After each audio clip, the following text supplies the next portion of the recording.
Прв состанок на управниот одбор на Солидарниот фонд во Штип. На него се утврдуваат деталите како и на кој начин истиот ќе функционира. Засега е прецизирано дека фондот ќе се основа како фондација и се очекува во наредните 10 дена да се изработи статут по кој истата ќе работи.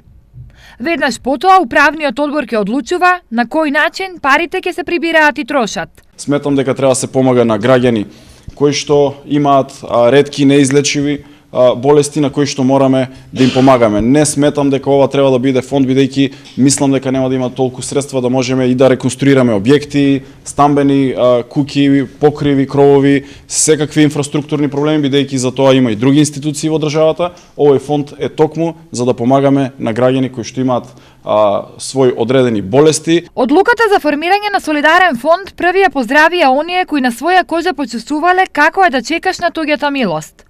Всушност, идејата се роди во периодот кога Штип се крена нанозе да собере пари за операција на малата Валерија во Турција.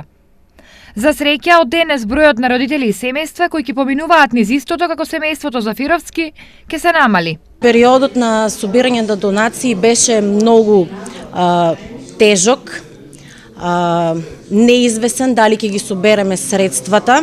Времето за да се соберат толкова сума на пари беше премногу кратко и јас мислам дека со овој солидарен фонд, значи народот ќе може многу побрзо да дојде до сумата која што ќе им треба за не дај Боже за некаква операција или лекување. Во управниот одбор има членови од советниците, бизнис секторот, невладините организации, медиумите и општината.